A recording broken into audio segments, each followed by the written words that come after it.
আপনারা হাসনাতের উপর আক্রমণ করেন, সার্জিসের উপর আক্রমণ করেন, আর আওয়ামী লীগ ছাত্রলীগ সেটা থেকে উল্লাস করে। লজ্জার বিষয় যে ছাত্রলীগ আওয়ামী লীগ তারেক রহমানকে খাম্বা বলেছে, দেশনেত্রী বেগম খালেদা জিয়াকে চরিত্র হনন করেছে, সে আওয়ামী লীগকে খুশি করার জন্য তারেক রহমানের সন্ত্রাসী বাহিনীরা জুলাই নেতৃত্বের উপর আঘাত করে। সুতরাং যদি জুলাইয়ের নেতৃত্বের উপর আঘাত করা হয়, এমন লড়াই বাঁধবে 2 বছরের বেশি এই সরকার ক্ষমতায় থাকতে পারবে না।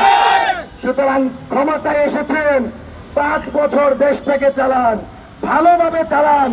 যাদেরকে বসিয়েছেন তাদেরকে বলে দেন জুলাইয়ের আকাঙ্ক্ষার বিপরীতে গেলে সচিবালয় থেকে ডিবি হারুনের মতো বারান্দা দিয়ে লাফ দিয়ে পালাইতে হবে। সুতরাং আপনাদের যেন সেই করুণ পরিণতি না হয়, সেজন্য আমরা মাঠে আছি। আমাদেরকে শত্রু ভাববেন না। আজকে যেই পরিবারটা তার সন্তানের লাশ পায় নাই, যেই ব্যানওয়ালা তার রক্ত দিয়ে বাংলাদেশকে নতুন ভাবে বাঁচিয়েছে, স্বাধীনতা সার্বভৌমত্বকে রক্ষা করেছে, সেই ব্যক্তি কিন্তু কোনো এমপি মন্ত্রী হইতে পারে না। শুধু তার আকাঙ্ক্ষা জুলাইয়ের নতুন বাংলাদেশে কোনো বৈষম্য থাকবে না, আধিপত্য থাকবে না, আগ্রাসন থাকবে না, দলীয় লোকদেরকে প্রশাসনে বসানো হবে না।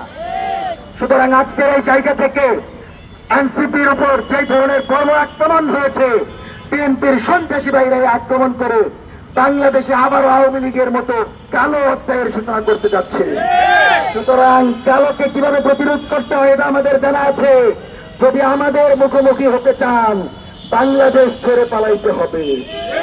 তারেক রহমানকে বিশ্বাস করি, আমরা দেশনেত্রী বেগম খালেদা জিয়ার রাজনীতিকে বিশ্বাস করি, কিন্তু বিএনপির বর্তমান চাঁদাবাজি আর সন্ত্রাসের রাজনীতিকে আমরা সমর্থন করি না।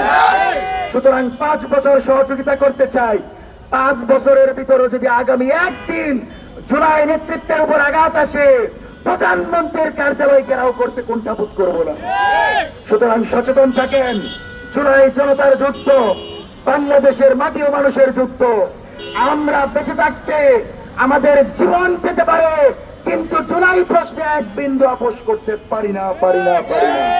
সুতরাং গণভোটের বাস্তবায়ন চাই, জুলাই সনদের বাস্তবায়ন চাই, হাজি হত্যার বিচার চাই। সকল সন্ত্রাসীদের কালো হাত ভেঙে দিয়ে রাজনৈতিক আন্দোলনকে সচলভাবে করার তৈরি করে দিবেন আপনারা। কোন ধরনের গণতন্ত্রকামী সংগঠনকে তাদের রাজনৈতিক কার্যক্রম থেকে বাধা দিতে পারবেন না। দেশে দেশে সবার সাথে দ্য নিউজ।